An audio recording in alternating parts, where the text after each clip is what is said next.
तुम्हारा roll number कितना है? 48। ठीक है, ओके फाइन, ठीक। Okay fine, please start. अरे क्या हो रहा है? हाँ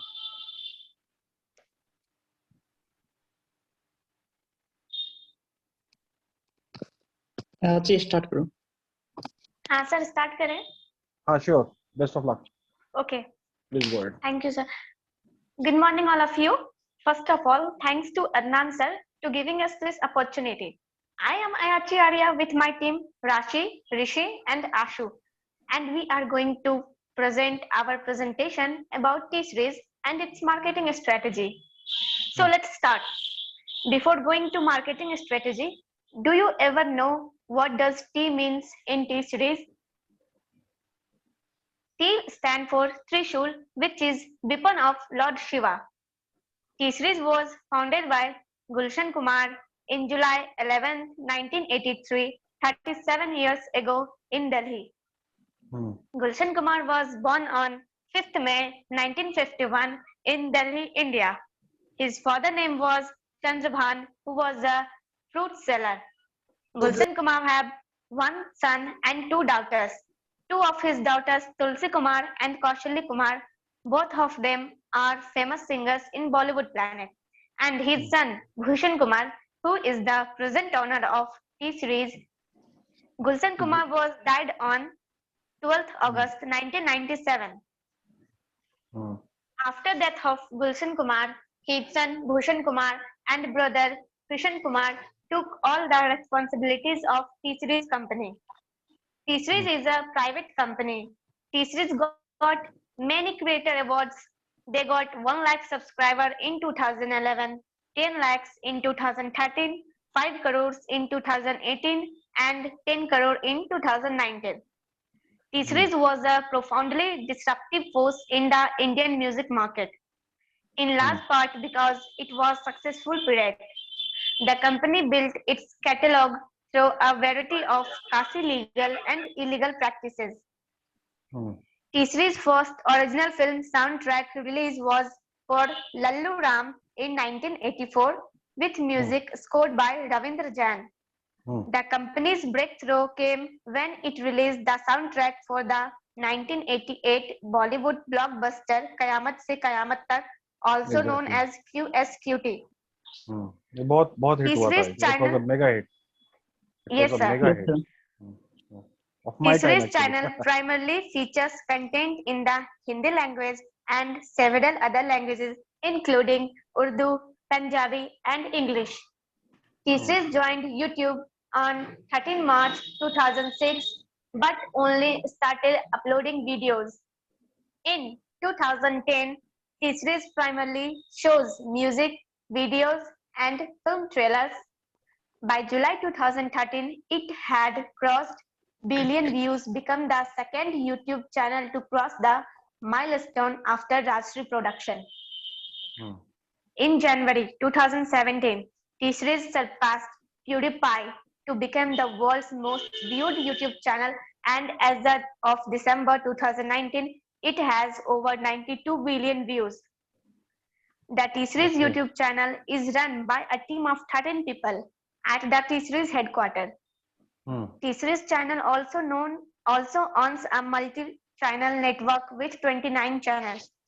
The most popular song on T-Series channel is Dilbar Dilbar, an updated version of a 1999 song from Sirf Tum. The most popular T-Series artist on a YouTube is Punjabi language artist Guru Randhawa, whose song Lahore crossed 100 million views on YouTube. The growth of T-Series is also attributed to its growing audience outside of India. About 40% of the मतलब एक minute, sorry to interrupt, मतलब एक बात हम confess करें, इतनी ज्यादा बातें हम भी टी सीरीज के बारे में नहीं जानते थे जब तक उनका कैसेट चलता था, कैसेट आता था पहले, टेप रिकॉर्डर एंड ऑल, और फिर गुलशन कुमार जी का जो मर्डर हो गया था, उसके बाद फिर मेरे पास अपडेट नहीं था कि हमको ये इनका इतना बड़ा चैनल भी है, तो दैट इज की मतलब you people are having more collectively the knowledge comes, तो इसमें एक्चुअली मेरा नॉलेज भी बढ़ रहा है, तो great, thank you. Thank you, sir. About हम लोग भी 40% of समझ the रहे हैं। channel's traffic comes from outside of India, including 12% from the US. The net worth of T-Series is सबसे बड़ा जो स्ट्रेटजी रहा, yes, sir. ठीक है, कि अपने आप को मोल्ड किया इन्होंने। जो कैसेट जो फिजिकल फॉर्म में आता था, ठीक है, उससे पूरा डिजिटल प्लेटफॉर्म पे चले गए, पूरा डिजिटल प्लेटफॉर्म पे। बिल्कुल वही बात हो गई कि भाई आपका फ्लिपकार्ट, किराना दुकान, साबुन तेल मसाला to, digital platform. Digital platform, yes, sir. अपने आप को जितना जल्दी मोल्ड कर लीजिए, मोल्ड ये वर्ड है, बेनिफिट है, उतना आप बने रहिएगा मार्केट में। नहीं मोल्ड कीजिएगा तो आउट ऑफ द मार्केट हो जाइएगा। खैर, समय के साथ परिवर्तन। Proceed. Okay, the net factor of T-Series channel is rupees 350 crore. There are many musical artists have worked with T-Series or had music released under T-Series. Here are some singers like Jubin Nautiyal, Atif Aslam, Alka Yagnik, Asa Bhosle, Arman Malik, Arjit Singh, etc. Thank you, sir. And I would like to call Rishi for the further presentation. इस presentation में एक चीज अपना personal तजुर्बा add कर दें कि one of my friend Vishal Gupta, उनके बड़े भैया, मतलब राजू भैया हम लोग कहते हैं, बाकरगंज में है। उन्हीं के पास वो टी सीरीज का पूरा ये था, बिहार का कैसेट का। तो जो वो उन्होंने जो काम शुरू किया, जो डिस्ट्रीब्यूटर बने, ठीक है, तो डिस्ट्रीब्यूटर बनने के बाद राजू भैया ने बहुत पैसा कमाया। बाकागंज में है वो, तो he made a lot of money. इतना ज्यादा कैसेट चलता था, तो of course it's really incredible. ठीक, आगे पढ़िए। First of all, thanks Ayachi to give me this chance, and good morning to all of you. As you Ayachi told about family member of Gulshan Kumar in front of you. Now I am going to tell about a story of Gulshan Kumar. But after I start this story, I am going to introduce his father. His father name is Chandrabhan Dua, जो कि एक पंजाब के रहने वाले, east Punjab के रहने वाले थे at the time of partition. उसके बाद उन्होंने वहां से माइग्रेट करके न्यू दिल्ली आके, जो कि दरियागंज बाजार के पास आके वहां पे वो अपना गुजर बसर चलाया। दरियागंज बाजार के पास उन्होंने अपना एक फ्रूट का और जूस का दुकान चलाना शुरू किया, जहां महज 14 साल के उम्र से ही गुलशन कुमार अपने पिता को हेल्प करते, और वहां से ही उन्होंने बिजनेस के बारे में सीखना शुरू किया, बिजनेस स्ट्रेटजी के बारे में। वो बचपन से ही वो अपने पिता को भी देखे और वो कुछ एक्सपीरियंस पिता से भी लिए और कुछ खुद का भी, जो क्योंकि वो बहुत ही बचपन वो अपने पिता के साथ पिता के बिजनेस में ही हेल्प करना शुरू किया था। एट द टाइम ऑफ 1970, जब वो 23 इयर्स के थे, उस समय उन्होंने अपने पिता से बात किया और कहा कि उन्हें एक कैसेट्स की दुकान खोलनी है। तो उनके पिता उस पे उनको अलाउ भी किए कि हाँ ठीक है।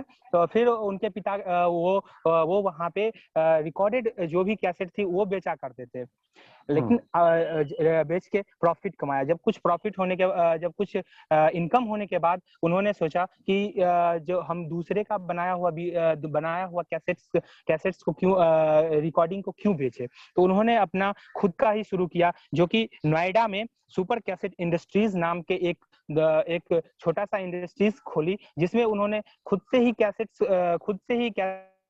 कैसेट्स में रील्स को डालना शुरू किया और वो उसको बेचना, वहां से उन्होंने अपना उसको बेचना शुरू किया।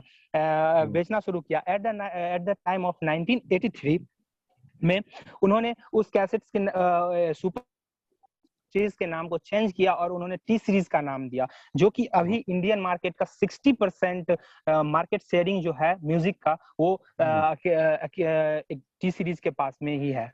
नेक्स्ट। ओके, मतलब अभी जितना जो यूट्यूब पे सब जो है 60% है। मतलब of course it's a great information for me. हमको लगा था कि कंपनी बहुत अच्छी नहीं चल रही है उनका मर्डर हो जाने के बाद, तो हम इसी थॉट प्रोसेस में थे। हाँ सर, 60% अभी मार्केट शेयरिंग अभी टी सीरीज के पास में ही है सर।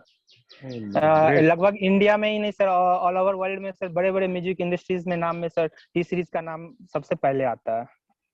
तो बहुत, मतलब हमको बहुत खुशी हो रही है इस बात से, क्योंकि जब व्हेन आई वाज स्टूडेंट, ठीक है, तो जो ये टी सीरीज कंपनी आई और इन्होंने जितना भी जो कैसेट जो प्रोवाइड कराया, at a very low cost. 25 रुपए में एक कैसेट आ जाता था। ये तो 25 रुपए। Yes sir, yes sir. ठीक है, नाउ लेकिन है कि nowadays सर टी सीरीज अभी सर वर्ल्ड में सर अभी म्यूजिक इंडस्ट्री से टॉप पे उसी का सर नाम आ रहा है।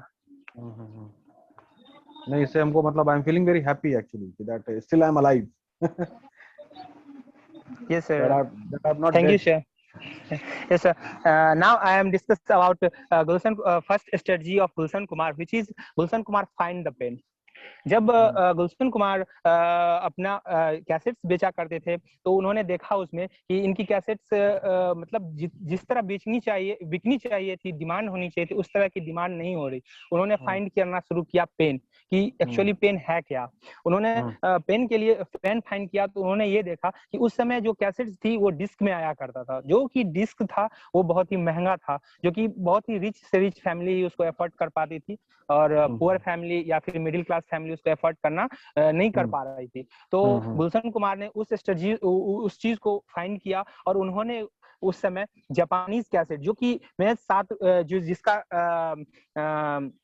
एकदम 7 रुपया में ही मिलती थी, उसमें उन्होंने उसको लिया और उसमें उसको रील्स को डालना मतलब कैसेट मतलब नहीं, एक मिनट, वो जो कैसेट है उसमें तो फिर गाना रिकॉर्ड हुआ, सब चीज हुआ, ठीक है। नो सर, तो जापानी जो जापानीज ब्लैंक रील्स होती है सर, वो सब। हाँ, ब्लैंक कैसेट, वो जापानीज से इन्होंने लिया। ये सर, जो कि 7 रुपया में ही महज मिलती थी। ओ अच्छा, मास प्रोडक्शन। उसमें उन्होंने रील्स को डाला, गाने के रील्स को डाला। और जो कि वो कम से कम रेट यानी 25 रुपये 26 रुपये करके उन्होंने बेचना शुरू किया। जिसके बाद कि उस समय जो भी गरीब फैमिलीज और मिडिल क्लास फैमिली जो कि डिस्क नहीं खरीद अफोर्ड करे, वो लोग भी खरीदना शुरू किया और इनका मार्केट और बढ़ना शुरू हो गया। सही है। और उनका मार्केट और ज्यादा, वो मार्केट में उनका डिमांड, उनके कैसेट्स की डिमांड होने लगी और मार्केट्स में उनकी वैल्यू बढ़ना शुरू हुआ। इकोनॉमी सेगमेंट को कैटर करना इज सक्सेस। यस सर, मतलब बड़े लोगों को कैटर करना, वो परसेंटेज बहुत कम है बाबू, लेकिन जो इकोनॉमी सेगमेंट है ना, मिडिल क्लास, उनका नंबर बहुत ज्यादा है। मतलब पूरा, मतलब कि तुम्हारा अगर 130 करोड़ है तो 130 करोड़ में बाबू 120 करोड़ तो मिडिल क्लास, 120 उनको अगर आप सेटिस्फाई करते हैं तो मतलब you ultimately will be a millionaire, simple. Yes sir. 25 रुपया बाबू बहुत मुश्किल से जुगाड़ते थे, इधर करके, मतलब कभी उससे दोस्त से पैसा लिया, कभी पापा से झूठ बोला, सब कुछ हुआ, ठीक है। वो 25 रुपए इकट्ठा किया, फिर जाके कैसेट खरीदते थे। तो those were the days, romantic days. चलिए, now I discuss about strategy number second, which is buyback policy.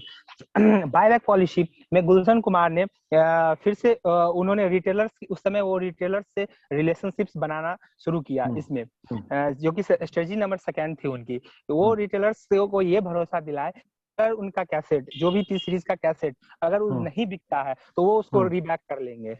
ये बिल्कुल सही बात है। ये बिल्कुल, मतलब रिलेशन उन्होंने बहुत शानदार बनाया था। अपने जितने भी जो ट्रेडर्स हैं, डीलर्स हैं, उससे इसको हम देखते थे। सही बात है। बाद रिटेलर्स इनकी जो डिस्ट्रीब्यूटर थी वो बहुत ही बड़े लार्ज एरिया में इनका डिस्ट्रीब्यूटर बढ़ना शुरू हुआ, जो कि बहुत ही लगभग नॉर्थ इंडिया और साउथ इंडिया के हर एक जगह पे इनकी डिस्ट्रीब्यूटर्स धीरे धीरे करके लेकिन बढ़ना शुरू हो चुका था। Now next slide. Strategy number third, इसमें गुलशन कुमार ने जब उन्होंने नोएडा से निकले और मुंबई की तरफ, क्योंकि नोएडा में उन्होंने देखा, नोएडा में जो भी वो किए, उसके बाद उन्होंने सोचा कि हम बॉलीवुड में अपना पैर जमाना उन्होंने शुरू किया।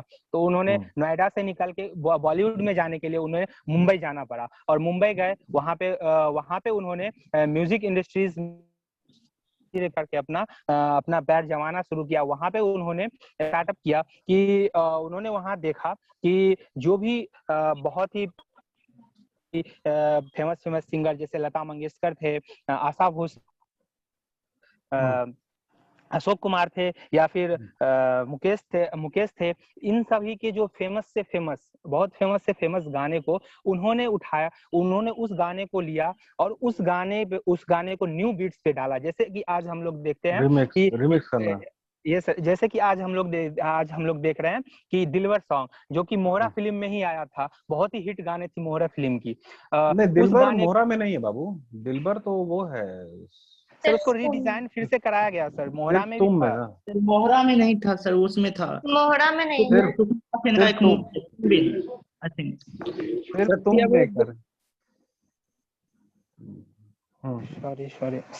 सॉरी सर, सिर्फ तुम में गाने को फिर से अभी न्यू डिजाइन करके लाया, जिसमें कि हर एक की आदमी को पसंद आ रहा है, क्योंकि वो गाना बहुत पुराना था, तो बड़े उम्र के हैं वो भी उसे पसंद कर रहे हैं, और जो बच्चे हैं वो भी न्यू बीट्स पे देखे तो बच्चे भी उसे पसंद करना शुरू किए। तो इस चीज को गुलशन कुमार टाइम से ही कर रहे थे। वो जो लता मंगेशकर, आशा भोसले, जो भी पुराने गाने गाते थे, उसे ये न्यू सिंगर जो कि चीफ रेस्ट में मिल जाते थे सिंगर, जैसे सोनू निगम थे और अनीता परिवार थी, ये सब जो न्यू सिंगर थे, इन सभी से वो गाना को न्यू बीट्स पे गवा के और उन्हें वो बेचते थे, जो कि मिनिमम इनका जो था, इनका मोटिव था कि ऐसा नहीं कहो बेचते थे, कहो कि प्रोडक्ट को रीडिजाइन किया, एक नया प्रोडक्ट को डिजाइन किया और फिर मार्केट में ऑफर किया। यस सर, मतलब बेचना वो छोटा वर्ड हो जाता है। यस सर, और ये न्यू सिंगर्स को जैसे सोनू निगम, ये सब को लॉन्च भी यही टी सीरीज से ही वो ये सब हुए थे, इन्होंने ही करवाया। और वहाँ और उसमें मिनिमम इनका एक ही मोटिव था कि मिनिमम, इसमें ये क्या करते थे कि मिनिमम जब वो पुराने गाने थे, वो हिट गाने थे, उस गाने पे ये कम हिट था, उस गाने को ये सिर्फ उसमें रिडिजाइन करना था, इनको रिडिजाइन करना, तो उसको रिडिजाइन करके फिर से ये लॉन्च कराते थे उस गाने को न्यू बीट्स पे, जिसके कारण कि जो भी पुराने मतलब ओल्ड मैन थे, वो भी सुनना पसंद करते थे न्यू बीट्स पे, क्योंकि उनका फेवरेट गाना हुआ करता था। और न्यू कॉमर्स जो आते थे, न्यू कॉमर्स जो थे, वो भी उसे पसंद करते थे, क्योंकि वो न्यू बीट्स पे थे। तो इनका जो था वो कम से कम कॉस्ट उस गाने पे खर्चा मतलब इन्वेस्ट होता था, और वो ज्यादा से ज्यादा प्रॉफिट कमा रहे, प्रॉफिट उनका हो रहा था। Next slide. प्रॉफिट बुक कर रहे थे। Yes sir, and the last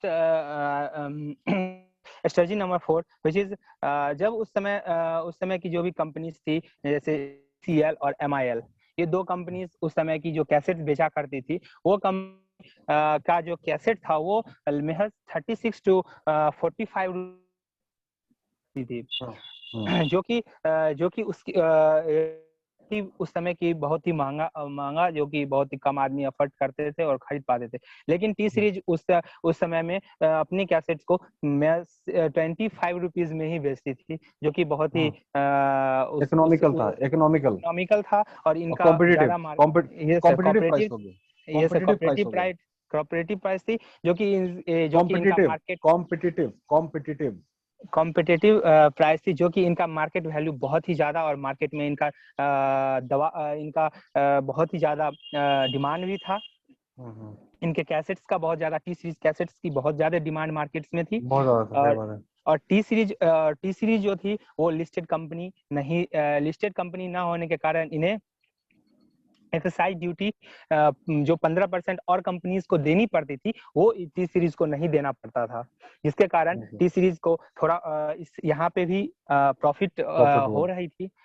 Now thanks, and I would like to call my friend Ashish to continue this presentation. Thanks, Rishi. Good afternoon, sir. Good afternoon. The T-Series company initially sold pirated Bollywood songs prior to the original music. The company also took advantage of loopholes in copyright for the release of cover version of songs. So basically, supreme court का एक music copyright law था, जिसमें ये था कि किसी भी पुराने म्यूजिक के रिलीज के 3 साल बाद उसका कवर सॉन्ग आके री रिलीज कर सकते हैं। गुलशन कुमार ने इस लूप होल का पूरा एडवांटेज लिया, In mid 1980, जब टी सीरीज एक पॉपुलर म्यूजिक कैसेट कंपनी बन गई थी, गुलशन कुमार ने सोचा कि अब हम पायरेटेड म्यूजिक नहीं बनाएंगे, अब हम लेजिटिमेट बिजनेस करेंगे। Gulshan Kumar finds a new pen in India. Gulshan Kumar discovered that there was also a market for devotional music. Gulshan Kumar that many elderly Hindu followers could not read and chant because of failing sight. So Gulshan Kumar hired singers to record the chants and sold them as cheap cassettes. ये बहुत बड़ा market था, बहुत बड़ा market था। Yes sir. Target ये segmentation में target इन्होंने चुना भक्ति संगीत को। सही। Later he filmed major Hindu devotional music and sold VHS and video cassette tapes. Here I used a word VHS. VHS stands for Video Home System. It is a standard for consumer level analog video recording on tape cassettes. These series top rated and popular devotional music are मैं बालक तू माता शेरावालिये and Sri Hanuman Chalisa. Sri Hanuman Chalisa is the first devotional music which crosses 1 billion plus views in India. ये जो गाना है मैं बालक तू माता शेरावालिये, ये गाना सुन के हम बड़े हुए हैं। जब भी दुर्गा पूजा होता था हमारे मोहल्ले में मूर्ति बैठती थी, ठीक है, ये गाना जरूर बजता था। और भी जितना भी जो त्योहार होता था उसमें, तो ये सिर्फ एक किसी खास कम्युनिटी के लिए नहीं है, इसको सब लोगों ने सुना है। Yes that was the time. Yes sir, हर बार बजता था। अभी बहुत फर्क आ गया, लेकिन पहले फर्क एकदम नहीं था। पहले कोई फर्क नहीं था जब हम आप एज के थे। पहले गाने में क्वालिटी हुआ करती थी सर, वो भक्ति मतलब भक्ति हुआ करता था। अभी तो पहले लोगों में क्वालिटी थी, अब क्वालिटी डिटोरिएट कर गई। पहले कोई फर्क नहीं था, अब बहुत फर्क आ गया। सर छोड़िए, पहले सर जागरण होता था सर। ठीक है, continue please. The company turning point came when it released the soundtrack for the 1988 Bollywood blockbuster film Kayamat Se Kayamat Tak, also known as QSQT, starring Aamir Khan and Juhi Chawla. The Kayamat Se Kayamat Tak soundtrack, composed by Anand Milind and written by Ajrul Sultanpuri, became the best-selling Indian soundtrack album of 1988 and one of the best-selling Indian soundtrack albums of the 1980s, with more than 8 million units sold. 8 million मतलब cassette बिका है ना? Yes sir. मतलब 8 million copies. Yes sir. 8 million मतलब 80 lakh. Yes sir. बिल्कुल बिका होगा, हमको बिल्कुल बिका है। सही बात। ये जो 2 कैसेट है आपका आशिकी का जो है, yes sir, इसका एक बहुत शानदार स्टोरी है। खैर वो बाद में बात करेंगे, पहले complete. It is later become a leading music label with the release of Ashiki in 1990. The Ashiki film soundtrack album, composed by the duo Nadeem and Shravan, sold 20 million units in India. एक सवाल थोड़ा interesting है, जो कि common topic आ रहा है। When I was young, आशिकी जो film बनी, तो पहले गाना बना था कि पहले कहानी लिखा गया था फिल्म का? पहले गाना बना था कि पहले फिल्म का कहानी लिखा गया था?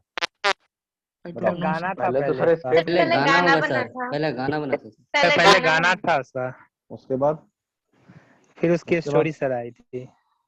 नहीं, सीरीज को कुछ मिला सकते हो क्या हुआ था? एल्बम एक्चुअली बना था, सिर्फ एल्बम क्या था ना, वैसे अंदाजे पे नहीं बात कीजिए, अंदाजे पे तीर नहीं मारना है, एग्जैक्ट बात कीजिए। ये सिर्फ एल्बम बना था, जैसे एल्बम सॉन्ग्स होता है ना। लेकिन इसका जो सॉन्ग्स बना था ये इतना शानदार था कि डिसाइड किया गया कि नहीं, सांसों की जरूरत है, इसको फिल्म मेकर, इसका एक फिल्म बनना चाहिए, और तब जाकर के इस गाने को पोस्ट में डाला जाएगा। ठीक है, तो जाके फिर एक कहानी बनी, फिर स्टार कास्ट हुआ, और फिर जाकर के इन गाने सबको डाला गया। एक्चुअली पहले एल्बम बना था, लेकिन इसमें इतना ज्यादा the song name is sir सांसों की जरूरत है। हाँ, तो लाइक दैट इसका सारा गाना हिट है आशिकी का, और क़यामत से क़यामत तक गाना नहीं है जो हिट नहीं है। जनरली मूवी में एक या दो गाना हिट होता है। नहीं, नाम ही सर हिट है सर। चलिए। So the Ashiki film soundtrack album, composed by the duo Nadeem and Shravan, sold 20 million units in India and is the best-selling Bollywood soundtrack album of all time. Thank you, sir. Now I would like to call my friend Rasi for the presentation. Rasi.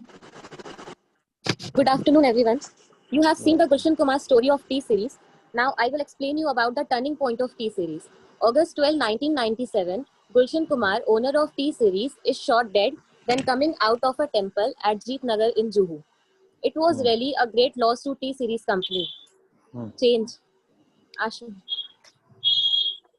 After that, Bhushan Kumar, son of late Gulshan Kumar, took control over the music company T-Series in 1997 when he was 19.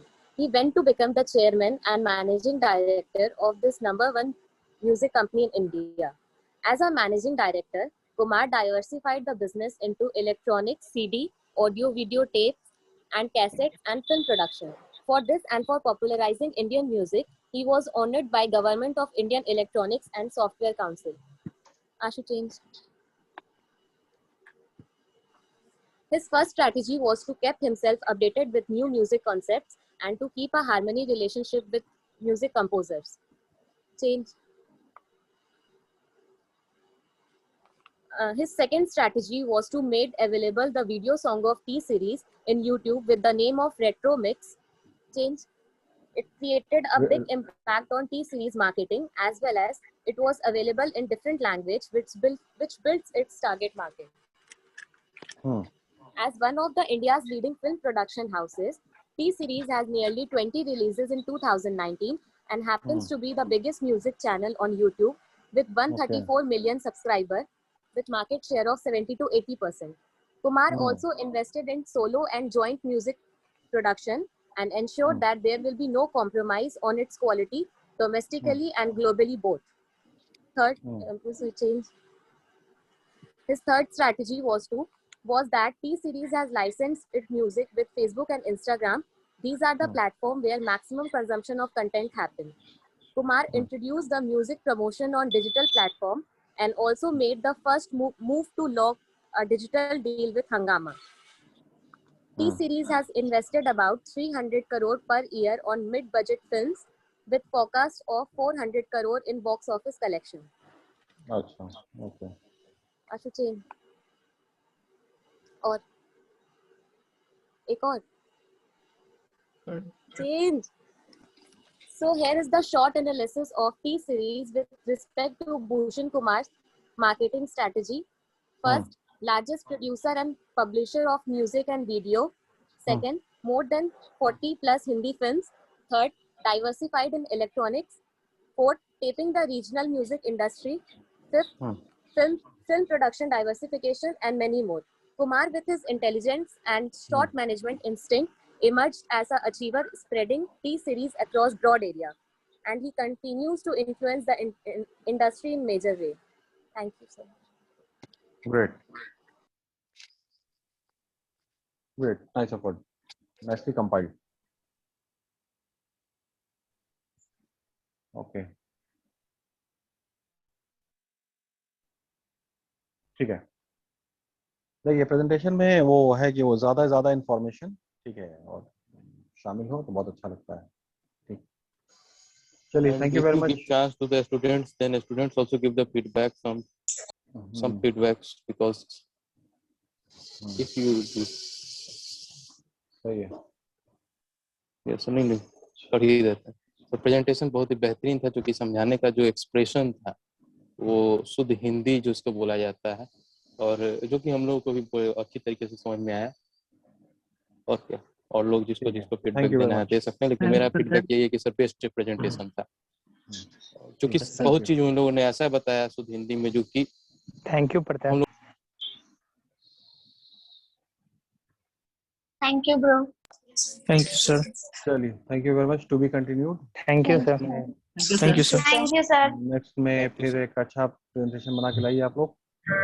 Sir, हाँ बोलिए. Sir हम लोग का presentation में आप roll number नहीं लिखे थे सर. हो गया भाई, ऊपर तय से बात हो गया था. हो गया.